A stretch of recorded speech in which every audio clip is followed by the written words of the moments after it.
Hello again, everyone. We heard in the last session about the challenges India faces in resolving its energy trilemma to meet the energy needs of a large and expanding population affordably, securely, and sustainably. We heard also about the crucial role that natural gas, and especially LNG, will play in the nation's energy mix. Because of the importance of the Indian market to the natural gas and LNG industry, we now move to a deeper dive into the country's energy future. Surprisingly little analysis has been conducted of low-carbon pathways for India. To fill this void, a team of researchers at ExxonMobil Corporate Strategic Research and the MIT Energy Initiative have studied a range of scenarios for the development of the electricity sector to 2040.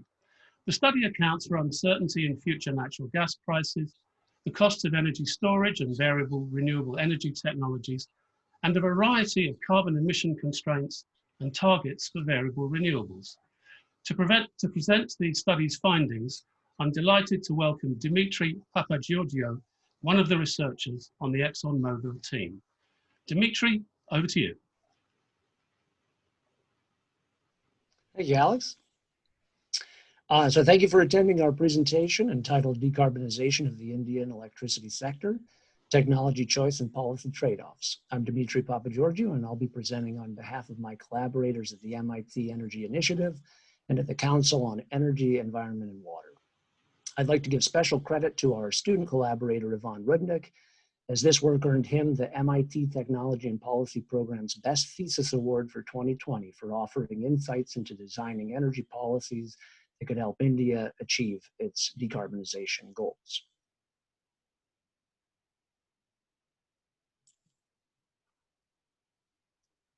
India's electricity system is one of the largest interconnected systems of its kind, and unique in that power generation is projected to increase more than 2.5 times from 2017 to 2040, according to the International Energy Agency, or IEA, new policy scenarios. As shown in the left figure, coal-based generation has historically contributed more than 70% of total electricity generation. It may contribute more than 50% even by 2030, according to the Indian Central Electricity Authority, or CEA. Although trending upward, renewables generation is still relatively small, as shown on the right. While the power sector's emissions intensity is projected to decline by nearly 50% in this time frame, absolute annual power sector emissions may still increase by roughly 1 gigaton from 2017 to 2030 under the new policy scenarios. In contrast, the IEA Sustainable Development Scenario, or SDS, projects that annual CO2 emissions would need to decrease by roughly 0.2 gigatons over the same time frame to be in line with 2°C pathways. This misalignment was a catalyst for this study and highlighted the need to better understand technologies and policies that can lead to emissions reduction and attainment of other societal objectives in India. India's current policy approach for the power sector appears to encourage renewables growth. As part of its multi-sector decarbonization approach, India's power sector has set an initial target to install 175 gigawatts of renewable energy by 2022, which includes 100 gigawatts of solar and 60 gigawatts of wind, as shown in the rightmost bar in each bar chart. According to the Central Electricity Authority's figures, current solar and wind capacity are falling short of these targets, as shown by the gray bars. Note that there have been recent announcements to reach 450 gigawatts of non-fossil fuel capacity by 2030. We conducted a detailed scenario analysis to better understand India's electricity grid mix out to 2040. Our scenarios were constructed as follows. We considered 3 economic dimensions to account for uncertainty in future natural gas prices, energy storage costs, and variable renewable energy, or VRE, capital costs. For each of these 3 dimensions, we considered a high and a low case, which were constructed based on a variety of sources, including the IEA's World Energy Outlook, studies conducted by the CEW, technical reports from the National Renewable Energy Lab, the World Bank, and several others. All costs are shown in 2018 real US dollars and projected out to 2040. Since VRE and storage cost projections are easier to find in the literature, let's quickly look at our natural gas price assumptions. The high price of $11 per MMBTU assumes a $7.50 LNG delivered ex ship price, plus a number of auxiliary costs for regasification, transmission, and tax. Meanwhile, the low price of $8 per MMBTU allows for several possible outcomes to take place, including an increase of cheap domestic gas, an abundant global gas supply, and reduced auxiliary costs lead to an overall cost reduction for LNG imports, or a combination of the two. We also consider 3 annual carbon emissions targets. A no emissions limit case provides a useful reference point. The low limit of 486 million metric tons per year is in line with the IEA's Sustainable Development Scenario, which is aligned with the IPCC Paris Agreement to achieve 2°C pathways. The intermediate carbon emissions limit of 1146 million metric tons per year is set to the same level as the historic emissions from the electricity sector in India in 2018.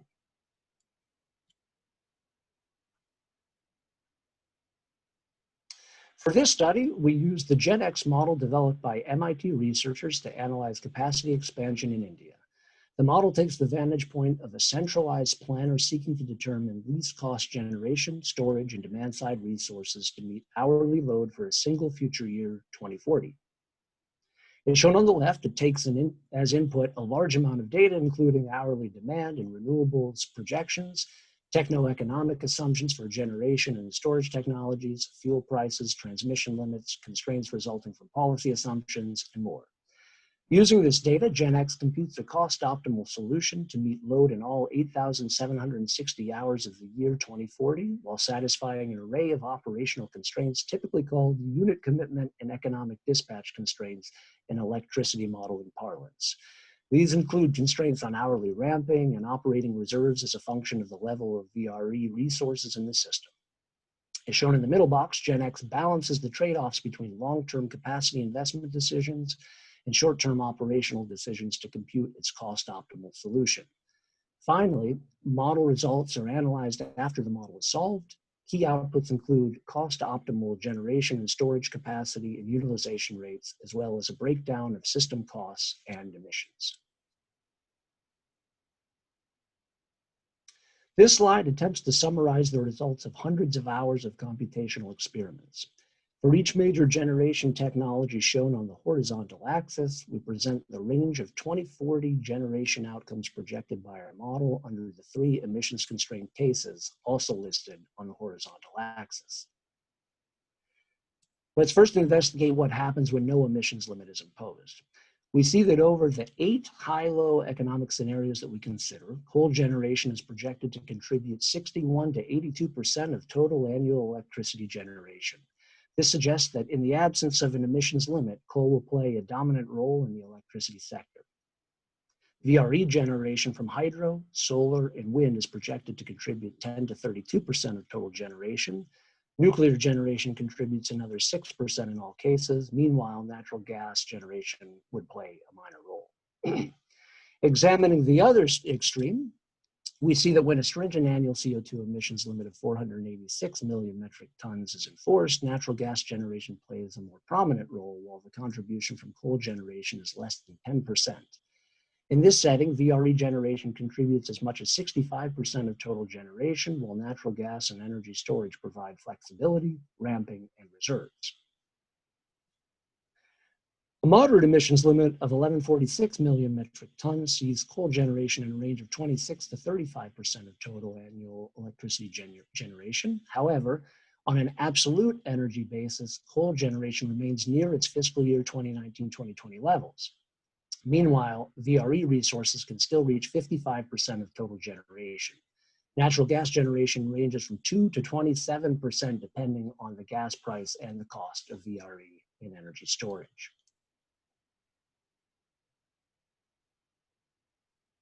To expound on the previous flexibility comment, we highlight a 24-hour time window considered in our analysis.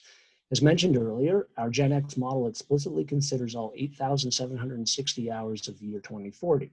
Modeling consecutive hours chronologically rather than using time slices as done in many other capacity expansion models allows for a more faithful representation of electricity system dispatch, including energy storage.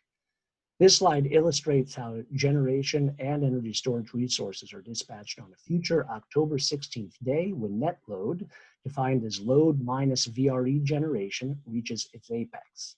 This peak net load day corresponds to when non-VRE resources are tasked to meet the majority of hourly load. The scenario shown here corresponds to a moderate CO2 emissions limit, low VRE capital costs, high storage capital costs, and a low natural gas price of $8 per MMBTU. The figure clearly shows several interesting features. First, coal and nuclear provide base load generation throughout the day.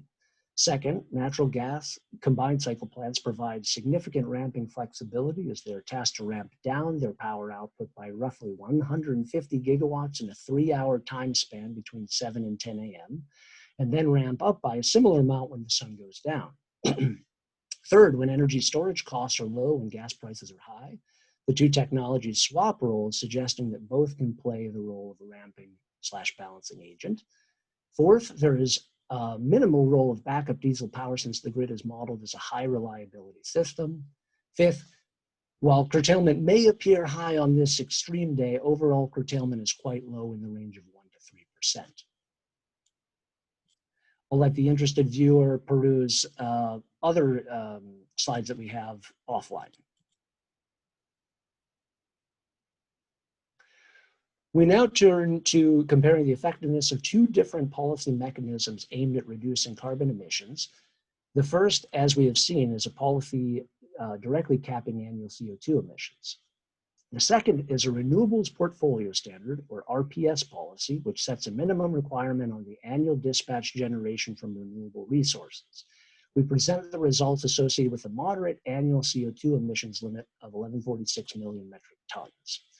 I'll let the interested reader or viewer peruse the full figure offline and instead zoom in on a particular CO2 versus RPS policy comparison to explain the details. The scenario when the natural gas price is low at $8 per MMBTU, VRE capital costs are low, and energy storage costs are high provides an insightful point of comparison. On the left, you see a pie chart depicting the percentage of annual electricity generation from VRE sources, coal and natural gas, obtained from running our GenX model with an explicit constraint limiting annual CO2 emissions to 1146 million metric tons, the number shown in the top left horizontal bar below the pie chart. This emissions constraint scenario resulted in VRE resources contributing 43% of annual electricity generation. To conduct our comparison, we then removed the emissions constraint and replaced it with an explicit RPS constraint requiring at least 43% of total generation to come from VRE resources. With this change, the model finds a slightly lower cost solution in which VRE resources contribute 43% of generation, but at the expense of a significant increase in CO2, SO2, and NOx emissions as shown in the bottom right bar chart. The reason for this increase is immediately apparent. Coal generation increases from 28 to 46% of total generation, while natural gas generation falls from 22 to 6%. Note that if we were to remove the RPS constraint and set an explicit emissions limit of 1,495 million metric tons as shown under the RPS policy on the right, the model can find a solution of equal or lower cost with the same emissions. This observation corroborates a well-known finding in the climate science community that a carbon-constrained policy is a more cost-efficient instrument relative to a renewables policy when pursuing a carbon reduction goal.